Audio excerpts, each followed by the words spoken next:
Assalamualaikum warahmatullahi wabarakatuh. Waalaikumsalam warahmatullahi wabarakatuh. Bagaimana kabarnya hari ini? Alhamdulillah. Ada yang sakit? Ya. Ya, mungkin ada yang nggak masuk? Ada berapa orang tadi yang nggak masuk?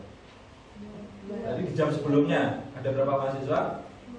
2. Kalau 17 berarti berapa jumlah mahasiswanya? 15. Ini 15 hampir semuanya? Ya. Oke, baik. Mari kita buka pertemuan kita ke-7 ini ya dengan bacaan basmalah. Bismillahirrahmanirrahim. Bismillahirrahmanirrahim. Kita berdoa kepada Allah Subhanahu wa taala, semoga kita dalam belajar ini mendapatkan ridhonya dan mendapatkan ilmu yang bermanfaat buat kita dan buat semuanya. Amin ya rabbal Amin. Baik, saudara sekalian, kita akan melanjutkan mata kuliah kita tentang mata kuliah ekonomi publik dengan materi adalah pemerintah. Sebelum kita masuk ke sesi awal, terlebih dahulu saya ingin supaya kalian konsentrasi. Sudah konsentrasi? Sudah konsentrasi? Coba 2, 4.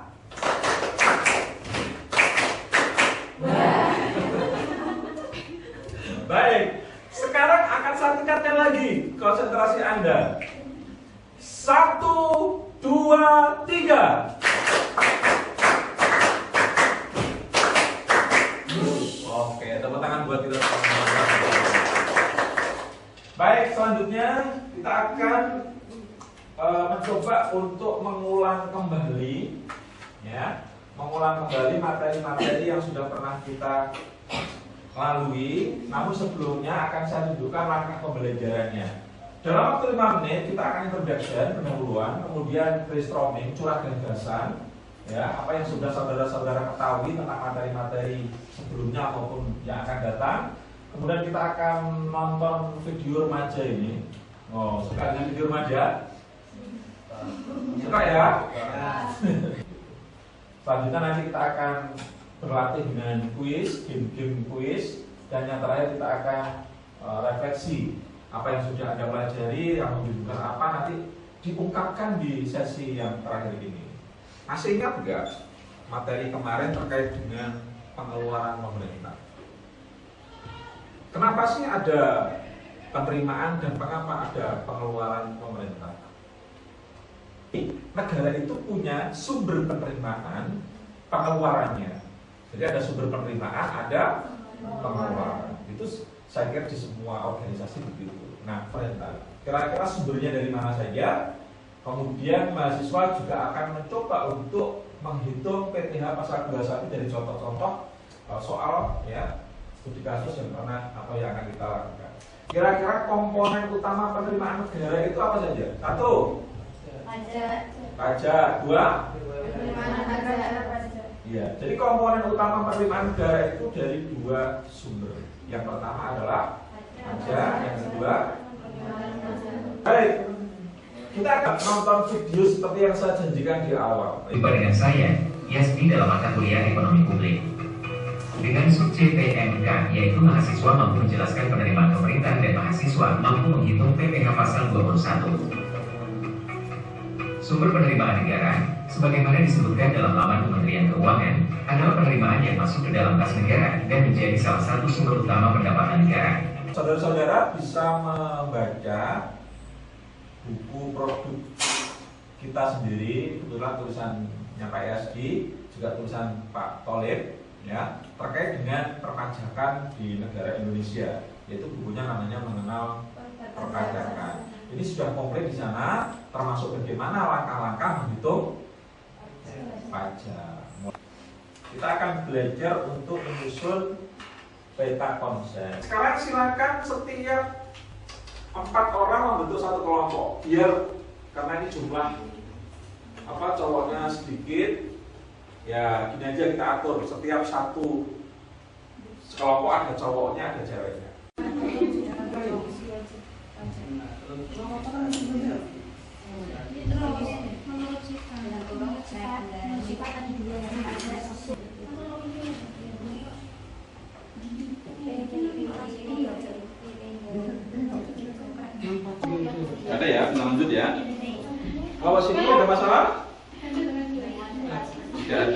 Nggak muat kertasnya?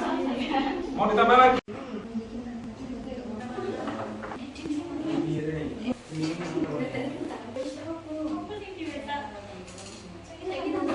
Tepuk tangan untuk atas kerja keras kita. Selanjutnya kami persilakan kepada ketua kelompok untuk memilih dutanya untuk menjadi presentator tentang apa yang sudah disusunnya. Assalamualaikum warahmatullahi wabarakatuh. Waalaikumsalam warahmatullahi wabarakatuh. Jadi di sini saya akan menjelaskan tentang konsep dari kelompok 3. Dari sini penerimaan pemerintah. Penerimaan pemerintah itu ada 2, yaitu dari pajak dan non pajak. Dari pajak sendiri memiliki pengertian, yaitu sebagai pemungutan yang wajib dikeluarkan rakyat untuk negara. Dan fungsi pajak ini adalah sebagai biaya operasional pengeluaran negara. Untuk karakteristik pajak itu ada bersifat memaksa, diatur dalam undang-undang, tidak dirasakan langsung manfaatnya, dan merupakan wujud kontribusi wajib pajak rakyat terhadap negara. Baik, sampai kesempatan dulu kelompok lain untuk menanggapi. Mungkin ada suatu hal yang ingin ditanyakan kepada Mbak Aisyah selaku wakil dari kelompok 3.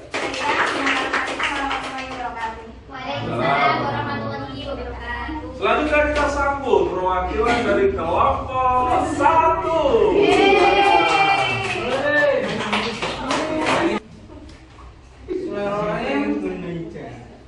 Kali ini saya dari kelompok 2 akan menerangkan penerimaan pemerintah atau penerimaan yang masuk di kas negara.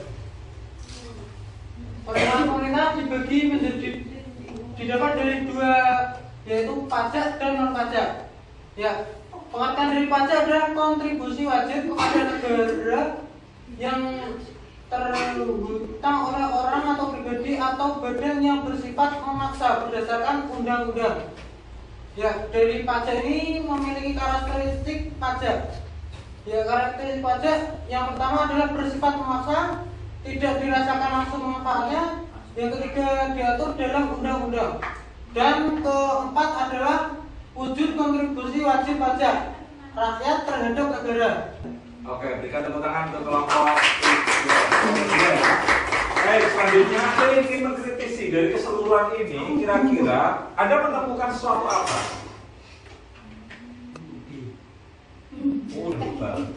Baik, Anda menemukan apa lagi yang tidak sesuai dengan yang kita tampilkan melalui slide video tadi? Non pajak. Non pajak. Kenapa dengan non pajak? Di slide tidak ada, tapi boleh ditambah ya, karena memang mungkin kelompok 1 itu menganggapnya penerimaan pemerintah itu karena tidak hanya dari sektor pajak, tapi dari sektor non pajak. Saya pikir ini melengkapi dan tidak ada masalah, ya. Yang menemukan yang lain, ini ada yang keliru sebenarnya. Tak menemukan nggak, saudara-saudara? Jenis pajak mana ini? Atau yang mana? Ya, Ini yang salah menurut Anda di mana? Itu dia kelompok Silakan yang mana? dari kelompok 2 itu di situ dia menjelaskan tentang jenis-jenis pajak meliputi pajak penghasilan dan lain-lain. Ya. Itu seharusnya jenis-jenis itu dia tuh seharusnya menyebutkan contoh dari jenis-jenis pajak menurut sifat dan menurut itu menurut pajak lembaga pemungutan dan pajak golongan. Seharusnya jenis-jenis pajak itu ada pajak langsung dan pajak tidak langsung. Dan jenis-jenis pajak menurut sifat itu pajak yang pertama ada pajak subjektif, contohnya PPh. Nah, dia itu menyebutkan contohnya dari pajak subjektif, bukan jenis-jenis pajak. Baik, jadi ini yang perlu digarisbawahi ya. Ada sedikit kesalahan teknis pemahaman atau mungkin peletakan aja yang kurang tepat. Tapi yang jelas orang baca bahwa jenis pajak langsung disebutkan di sini, sehingga menjadi perlu ada penjelasan. Baik, dari penjelasan di video sudah diberikan contoh bagaimana menghitung pajak. Nah, kita akan kerja secara individu 25 menit untuk menyelesaikan ini. Tapi karena ini tugas individu, saya minta kalian mengembalikan kursi sebagaimana semula. Rapi ya, berarti rapi seperti tadi.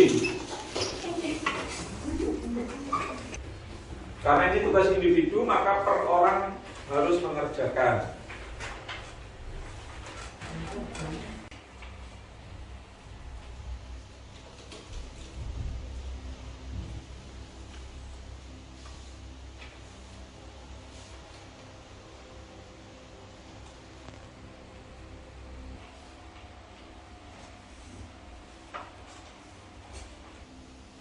Baik, kalau sudah akan saya ambil, silakan nanti disiapkan, akan saya keliling ngambil tugas atau pekerjaan kalian semuanya. Sudah disiapkan ya? Ya. Baik, sini silakan. Oke. Mencoba untuk merefleksi tentang pemahaman kalian terkait dengan materi hari ini. Silakan kamu cukup menulis huruf yang kamu anggap, jawaban yang kamu anggap benar, karena ini kuisnya kuis berupa tes tulis, bentuknya pilihan ganda. Siap mengerjakan? Siap. Baik, siapkan angka 1 sampai 10 terlebih dahulu. Raya, apa sumber pendapatan negara terbesar di Indonesia? Cukup huruf A, B, C, D-nya. Sudah? Sudah. Oke, kedua. Manakah dari pajak berikut yang termasuk dalam pajak pusat? Yang ke-10. Jika pemerintah ingin meningkatkan penerimaan dari sektor pajak, salah satu cara yang mungkin adalah jika pemerintah ingin meningkatkan penerimaan dari sektor pajak, maka salah satu cara yang mungkin adalah baik, terima kasih luar biasa untuk kita kerja, kita belajar pada pertemuan kali ini. Sekali lagi tepuk tangan untuk kita semuanya. Silakan kertas ini, ya, kertas ini yang sama kerjakan tadi nanti dilepas, diambil dan dikumpulkan sama saya. Saya akan yang terakhir bertanya kepada kalian semuanya. Kira-kira apa yang sudah Anda pahami selama belajar 2 kali 50 menit bersama saya atau sekitar hampir 100 menit ini? Silakan. Apa yang sudah Anda ketahui? Baik, selama hampir 2 jam atau sekitar 100 menit kita belajar, kira-kira apa yang sudah Anda pahami dengan materi yang baru saja kita pelajari bersama-sama? Baik, di sini saya dapat memahami dari karakteristik pajak, fungsi pajak, dan jenis-jenis pajak, dan cara menghitung pajak. Baik, mungkin ada lagi apa yang kira-kira yang sudah Anda pahami selama belajar kurang lebih 2 jam ini? Ya, Mas Eka, gimana Mas Eka? Alhamdulillah selama belajar ini saya sudah paham. Jadi pendapatan negara, penerimaan itu tidak hanya dari sektor pajak saja, jadi juga ada non pajak. Baik, kira-kira apa yang masih membingungkan terkait dengan penerimaan negara ini? Sudah ada yang bingung? Oke, clear ya? Oke, semoga pemahaman kalian tentang penerimaan pemerintah terkait dengan pajak maupun non pajak ini bisa menyadarkan kita semuanya bahwa kita punya peran penting, istilahnya itu punya kewajiban. Selain kita punya hak sebagai warga negara, kita juga punya kewajiban terhadap negara. Untuk extension penguatan, saya ingin ya kalian mencoba untuk wawancara dengan bapak ibu kalian, ya, menanyakan kira-kira pajak penghasilan keluarga kita semua itu dalam 1 bulannya berapa, dalam 1 tahunnya berapa, tetapi tetap memperhitungkan PTKP, pendapatan tidak kena pajak. Saya kira demikian yang dapat kami sampaikan di pertemuan kita kali ini. Semoga apa yang kita lakukan dan apa yang kita pelajari saat ini membawa keberkahan untuk kita semuanya. Semoga menambah keilmuan kita sehingga kita mendapatkan ilmu yang bermanfaat. Ada pertanyaan sebelum saya akhiri? Jika tidak ada, maka selamat kembali pulang ke pangkuan ayah dan ibundanya masing-masing. Jangan lupa tugasnya nanyakan, Pak, Bu, bayarannya jenengan pinten, tak bantu ngitung pajak penghasilannya. Terima kasih. Wallahul muwaffiq ila aqwamit thoriq. Assalamualaikum warahmatullahi wabarakatuh. Waalaikumsalam warahmatullahi wabarakatuh.